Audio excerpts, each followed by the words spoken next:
Welcome friends. Siragadikka ஆசை serial இன்னைக்கு எபிசோட்ல வரக்கூடிய சுவாரஸ்யமான சீன்ஸ் பத்தி பார்க்கலாம். அண்ணாமலை சொல்லிட்டு இருக்கிறாரு, மீனா உழைச்சி சம்பாதிக்கிற பொண்ணு, எந்த காலத்துல இந்த மாதிரி தப்புல அவ பண்ணவே மாட்டா அப்படின்னு சொல்லிட்டு இருக்கிறாரு. எங்களுக்கு மீனா பத்தியும் தெரியும், அவ குடும்பத்தை பத்தியும் தெரியும் அப்படின்னு சொல்றாரு வாசுதேவன். உங்க குடும்பத்துக்கு அவ எப்படி மருமகளா வந்தான்னு கூட எங்களுக்கு தெரியும் அப்படின்னு சொல்றாரு. மீனாவோட தம்பியும் ஒரு திருடன் தானே, உங்க வீட்டுக்கு அவன் பைக்கை திருட போய் தானே அவன் மருமகளாவே வந்தா அப்படின்னு சொல்றாரு. ஸ்ருதி எல்லாத்தையும் என்கிட்ட சொல்லியிருக்கிறா அப்படின்னு சொல்றாரு வாசுதேவன்.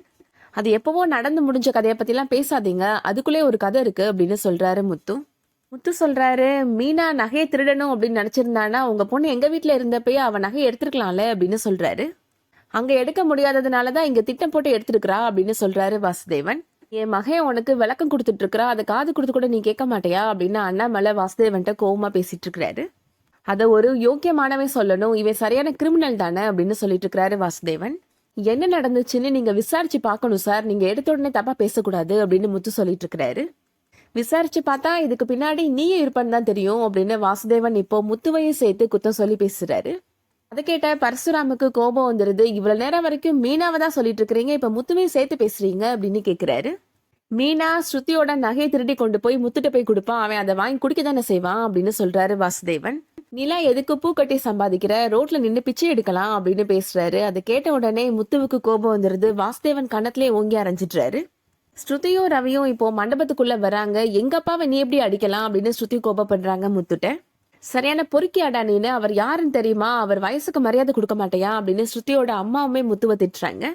இப்படிப்பட்ட ஒருத்தன் இருக்கிற வீட்டுக்கு எங்க பொண்ணை எப்படிங்க நாங்க நம்பி அனுப்பி வைக்க முடியும் அப்படின்னு கேக்குறாங்க ஸ்ருதியோட அம்மா. அண்ணாமலை சொல்லிட்டு இருக்கிறாரு, உங்களோட புருஷன் தான் பிரச்சனையை முடிவு கொண்டு வராம தேவையில்லாம பெருசாக்கிட்டாரு, நீங்க தனியா ஒரு முடிவுலாம் எடுக்காதீங்க அப்படின்னு சொல்லிட்டு இருக்கிறாரு. இந்த பிரச்சனையை இதோட விட்டுலாம், வா விஜயா வீட்டுக்கு போலாம் அப்படின்னு கூப்பிடுறாரு. ரவி டைமே ஸ்ருதியை கூப்பிட்டுட்டு நீ வீட்டுக்கு வா அப்படின்னு கூப்பிடுறாரு. உன்னோட அப்பாவை அடிச்சவன் இருக்கிற வீட்டுக்கு நீ போகணுமா ஸ்ருதி அப்படின்னு ஸ்ருதியோட அப்பா கேட்டுட்டு இருக்கிறாரு. நான் அந்த வீட்டுக்கு வரல அப்படின்னு சொல்லிட்டு ஸ்ருதி கோபமா ரூம்குள்ள போயிடுறாங்க. ஸ்ருதியை சமாதானப்படுத்தி எப்படியாவது வீட்டுக்கு கூப்பிட்டு வந்துரு அப்படின்னு சொல்லிட்டு அண்ணாமலை அவர் குடும்பத்தை கூப்பிட்டுட்டு அங்கிருந்து கிளம்பி போயிடுறாரு. இப்போ நடந்து முடிஞ்ச பிரச்சனை எல்லாமே ரோகிணிக்கு ரொம்ப சாதகமா போயிடுச்சு. வித்யா சொல்றாங்க, நம்ம எதிர்பார்த்ததை விடையும் பெரிய பிரச்சனையில வந்துருச்சு அப்படின்னு சொல்றாங்க. இது நம்ம லிஸ்ட்லயே இல்லையே அப்படின்னு சொல்றாங்க வித்யா. எது எப்படியோ இனிமே என்னோட மாமியார் என்னோட அப்பா பத்தி கேட்கவே மாட்டாங்க அப்படின்னு ரோகிணி சந்தோஷப்படுறாங்க. இதுக்கிடையில விஜயா சொல்லிட்டு இருக்கிறாங்க, இனிமே இந்த முத்து இருக்கிற வீட்டுக்கு அந்த ஸ்ருதி எப்படி வருவா அப்படின்னு கேட்டுட்டு இருக்கிறாங்க. ரவி ஒரேடியா இனிமே அந்த வீட்டோட மாப்பிள்ளையா போயிருவான் அப்படின்னு சொல்லிட்டு இருக்கிறாங்க. இதுக்குதான் அந்த குடிகாரனை ஃபங்க்ஷனுக்கு கூப்பிட வேணான்னு சொன்னேன், நீங்க தான் பெருசா அப்பா பாசத்தை கொட்டுனீங்க அப்படின்னு சொல்றாங்க.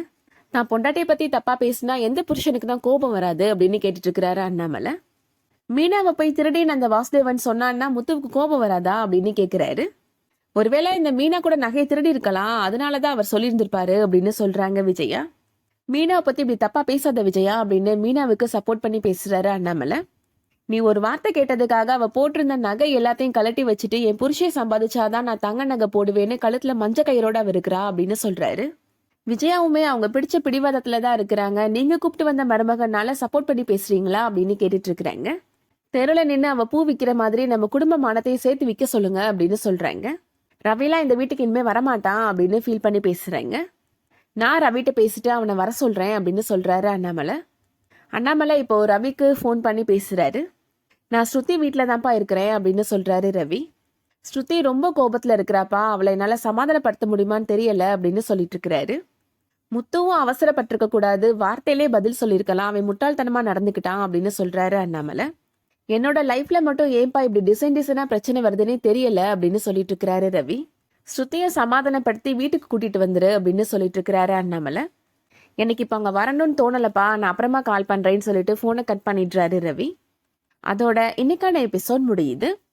நாளைக்கு எபிசோட்ல விஜயா சொல்லிட்டு இருக்கிறாங்க, முத்து இந்த வீட்டுல இருந்தா அப்படின்னா இந்த வீட்டுல இருந்து ஒவ்வொருத்தவங்களா கிளம்பி வெளியில போக வேண்டியதுதான் அப்படின்னு சொல்லிட்டு இருக்கிறாங்க. இவன் இங்க இருக்கிற வரைக்கும் ரவியும் ஸ்ருதியும் இங்க வரவே மாட்டாங்க அப்படின்னு சொல்றாங்க விஜயா. இப்ப நாங்க வீட்டை விட்டு போகணும் அவ்வளவுதானே அப்படின்னு கேக்குறாரு முத்து.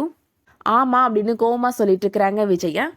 மீனா நம்ம ட்ரெஸ் எல்லாத்தையும் பேக் பண்ணி நம்ம கிளம்பலாம் அப்படின்னு சொல்றாரு முத்து. அப்பா நீயும் கிளம்பி என் கூட வாப்பா அப்படின்னு கூப்பிடுறாரு முத்து. அண்ணாமலையும் முத்து கூப்பிட்ட உடனே ஒரு வார்த்தை கூட பேசாம முத்து கூட கிளம்புறதுக்கு ரெடி ஆயிடுறாரு. மீனா நீ நம்ம ட்ரெஸ் எல்லாம் பேக் பண்ணி நம்ம போலாம் அப்படின்னு சொல்றாரு அண்ணாமலை. அவனை கிளம்ப சொன்னா அவன் எதுக்கு உங்களை கூப்பிடுறான் அப்படின்னு விஜயா கோவமா கேக்குறாங்க. என் புள்ள கூப்பிட்டா நான் போக தான் செய்வேன் அப்படின்னு சொல்றாரு அண்ணாமலை. முத்துவையும் மீனாவையும் வீட்டை விட்டு அனுப்பலான்னு பார்த்தா இவரும் கூட சேர்ந்து கிளம்புறேன்ட்டு நிக்கிறாரு அப்படின்னு விஜயா யோசிக்கிறாங்க. என்ன பண்றதுன்னு தெரியாம விஜயா யோசிச்சுட்டு இருக்கிறாங்க. மீனா வீட்டை விட்டு கிளம்பி போனாதான் மீனாவோட அருமை விஜயாவுக்கு புரிய வரும்னு நினைக்கிறவங்க இந்த வீடியோவுக்கு ஒரு லைக் பண்ணிக்கோங்க. தொடர்ந்து சீரியல் பத்தின அப்டேட்ஸ்க்கு நம்ம சேனலை சப்ஸ்கிரைப் பண்ணிக்கோங்க. தேங்க்ஸ் ஃபார் வாட்சிங்.